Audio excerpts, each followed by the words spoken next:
muraho. Ubumwe n'ubudaheranwa ni ingenzi mu buzima bw'abanyarwanda. Niba ushidikanyaho garuka. Ubumwe ni umusingi udusubiza kuri wa mutima wa Kinyarwanda wuzuye indangagaciro na kirazira zitwibutsa ko turi umuryango umwe. Ndabisubiramo, indangagaciro na kirazira ni isoko y'ubumwe n'ubudaheranwa by'abanyarwanda. Niba munyemereye reka tubivugeho.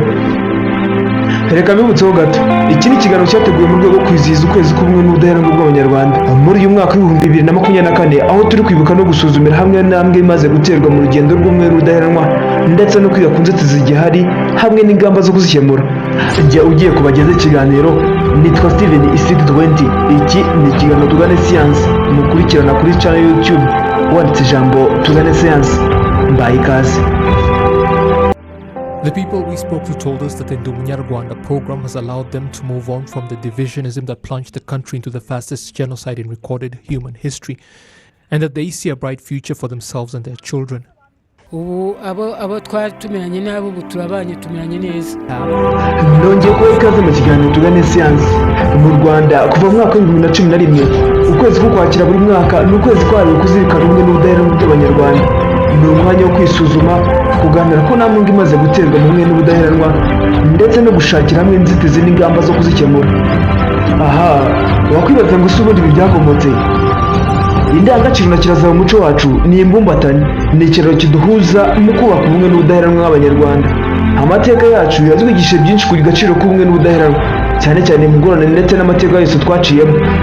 Kuva kera, indangagaciro na kirazira byashimangiraga umubano n'ubufatanye mu muryango nyarwanda.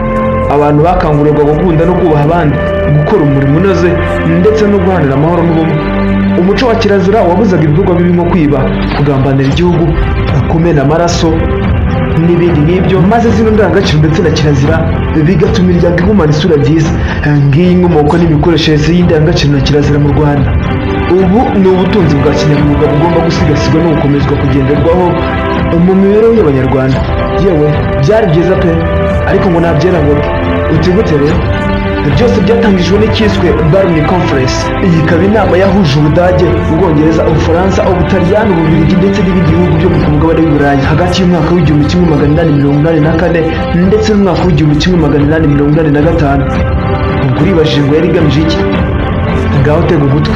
Iyi nama niyo yagejeje ku isanganya ry'ubutaka bwa Afurika hagati y'ibihugu by'Uburayi ndetse inagira ingaruka zikomeye ku buzima n'imibereho by'abaturage y'umugabane. Ari nako n'u Rwanda, igihugu cyatwibarutse, rwabigendeyemo. Utise kandi byagenze gute?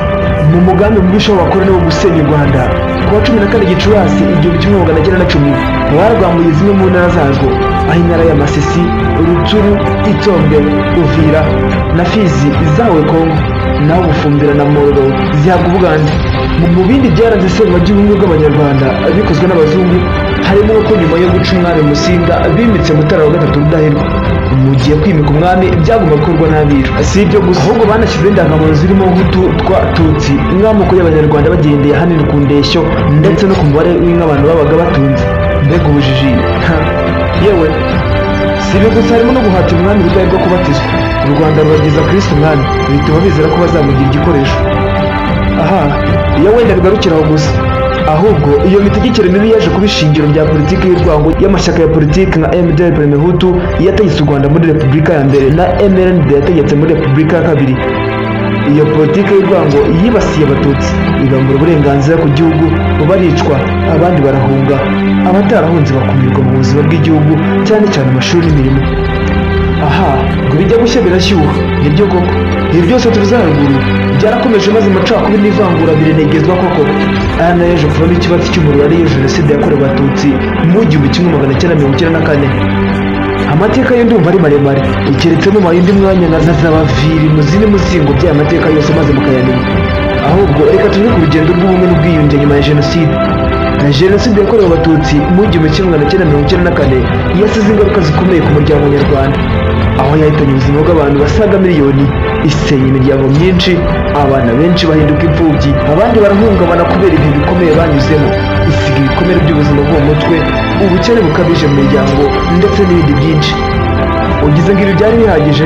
Oya, ahubwo ubumwe bw'abanyarwanda aho bwarahatikiriye. Gusa bwari inkuru nziza. Nyuma y'ibihe bikomeye, umuryango wa FPR Inkotanyi irangajwe imbere na Paul Kagame waje kuhagoboka, maze u Rwanda rufata ingamba zitandukanye zo kuzahura no kugarura indangagaciro na kirazira nk'isoko y'imwe n'ubudaheranwa. uti biciye mu zihe nzira se? Inkiko gacaca zashyizweho mu mwaka w'ibihumbi 2001 kugira ngo zige ku byaha bya jenoside ndetse no kuzahura ubwiyunge. Izi nkiko zafashije mu kugarura amahoro no gukemura amakimbirane yo mu miryango. Nibyo koko si ibi gusa, kuko hari imiryango myinshi igiye itandukanye yagiye ishingwa irimo Ibuka, ARG, FARG n'indi miryango itandukanye, ariko yose ihuriye ku gufasha abarokotse kugira ngo bongere kubaka ubuzima bushya. Gusa FARG yo reka tuyishireho gato, Fond d'Assistance au Rescapé de Génocide FARG. Iki ni ikigega cyashyizweho na leta y'u Rwanda kugira ngo gifashe abarokotse jenoside, by'umwihariko mu kubona ubufasha mu by'ubuzima, uburezi, ubukungu n'ibindi. Uvuze ibindi byose ukirengagiza gahunda ya Ndi Umunyarwanda waba wibeshye cyane. Iyi gahunda yatangije kugira ngo izahure ubunyarwanda kandi irwanye amacakubiri koko. Mu mashuri hashyizweho amasomo y'ubumwe n'ubwiyunge ndetse n'umunsi wo kwibohora, aho abanyarwanda bibukiranye ko bagomba gushyira imbere ibibahuza kuruta ibibatanya.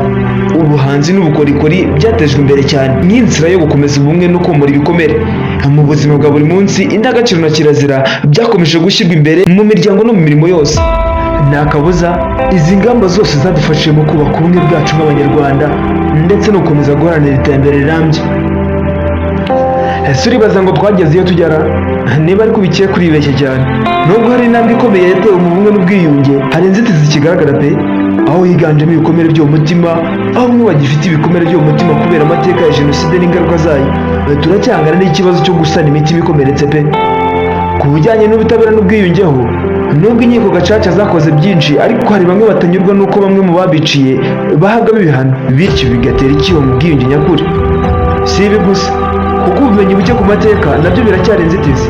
Yego nibyo koko, hari urubyiruko rwavutse nyuma ya jenoside rukaba rudafite ubumenyi buhagije ku mateka yayo. Ku bijyanye n'ubusumbane mu bukungu, abanyarwanda bose ntibagaragerwaho kimwe n'iterambere. Ubusumbane mu bukungu buracyari inzitizi zikomeye mu bumwe n'ubwiyunge. Ivangura rishingiye ku moko naryo ntiririmburwa burundu. Hari aho bikigaragara ko hari abantu bagifite ivangura rishingiye ku moko ndetse no gushaka guharanira inyungu z'uduce bakomokaho. Aha ndumva bitoroshye habe namba. Rwanda komeza ubumwe no kwiyubaka. Dukora iki rero? Mu gusoza, reka twibande ku bintu by'ingenzi dushobora gukora kugira ngo dushobore kubaka no gusigasira ubumwe n'ubudaheranwa mu muryango nyarwanda. Niko kuri koko, iyi niyo nzira nyayo yo gukomeza kwiyubaka no kwihesha agaciro. Uti muhe buryo rero? Gukomeza amashuri n'uburezi. Uburezi bugomba gukomeza gushyirwamo ingufu, cyane cyane inyigisho z'ubumwe n'ubwiyunge, kugira ngo urubyiruko rukomeze kumenya amateka y'u Rwanda afite ibimenyetso, kugira ngo bafashe kumenya aho u Rwanda rwavuye no ku ibyo twagezeho muri imyaka 31 ishize jenoside ikorewe abatutsi. Ibi bizajya no gukomeza gushyigikira gahunda ya Ndi Umunyarwanda, kuko ibi bizatuma by'umwihariko urubyiruko dusobanukirwa neza ubunyarwanda bwacu, twirinda amacakubiri muri twe, maze twiyubakira u Rwanda twifuza. Ikindi ni ugukomeza kwibuka. Tugomba gukomeza kwibuka jenoside yakorewe abatutsi no kurwanya ndetse no kurandura ingengabitekerezo yayo. Iyi nayo ni intwari ikomeye tutakerenza. Mu yandi magambo, indangagaciro na kirazira ni isoko y'ubumwe n'ubudaheranwa byacu. Koko nk'abanyafurika kandi bene kanyarwanda, dufite inshingano yo gushyira imbere ibituganisha ku iterambere ndetse no kwihesha agaciro. Ese ni ruhare ki rwayo mu gukomeza guharanira ubumwe n'ubudaheranwa byacu nk'abanyarwanda? Ni mu nyemerera dusoreza ahangaha iki kiganiro.